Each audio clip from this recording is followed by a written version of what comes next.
Hello folks, a day of reversals in the market today with the S&P 500 tanking early but recovering to finish the day with an all-time high close. And what about SoundHound doing basically the same thing and ending the day up 2%. In this video I'll talk about small cap resurgence and what it means for SoundHound, today's price action, and I'll give you a forecast for tomorrow and the next few weeks. Before we begin, most of you are not subscribed, so please stay like and subscribe button to get instant updates when I post SoundHound videos. And also, I'm not a financial advisor, so take all my content with a grain of salt and seek professional financial advice if you need to. Alright, so I have been calling for a broader market correction of 5 to 10% the past few days, and it just is not coming. It looked like the indexes were going to fall this morning, but they reversed sharply at the close. What surprised me most wasn't the S&P 500 or the Nasdaq, but the Russell 2000, which by the way, SoundHound is part of. The Russell rallied pretty much the whole day and finished up more than 2% at a 1-year high, and it is finally showing signs of catching up to the other indexes. If you look at the breadth on the NYSE today, the ratio of stocks that went up versus the stocks that went down was more than 5 to 1, which means there is underlying strength in the market.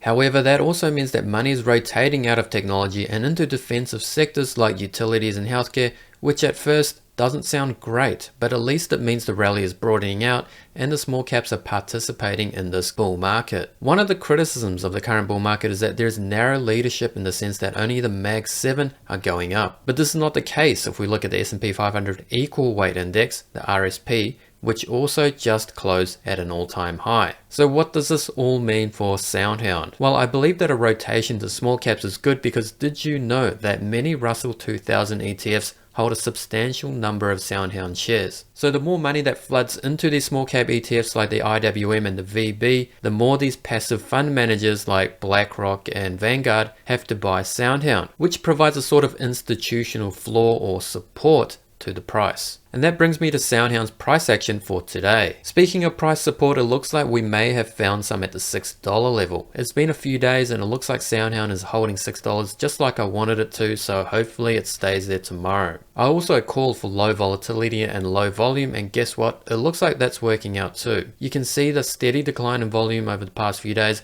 but the volatility in the share price has lessened significantly. This means the stock is undergoing consolidation where the buyers are able to absorb all the selling. What I don't want to see is the breakdown of the $6 level on high volume, because that would mean that the sellers are overwhelming the buyers, and if that happens we may see $4. So tomorrow I want to see another low volume, low volatility day, sort of bouncing around the $6 level. Once the residual selling pressure is fully absorbed, we should see the stock price trying to make another dash to the upside next week or the week after to around the $7 level. Now there is the risk that on Friday we might get a high core PCE reading, which would mean the market might fall on Monday. But even if it were to happen, SoundHound might actually hold steady or even go up. And at the end of the day, these inflation readings are just short-term noise. I believe that the long-term technicals for SoundHound still look very positive, and on the fundamentals front, we still have some positive news coming up, such as new customer acquisitions and so forth. So I'm still holding my shares. Let me know in the comments if you are too, and if you haven't already, hit the like and subscribe button to get daily SoundHound updates.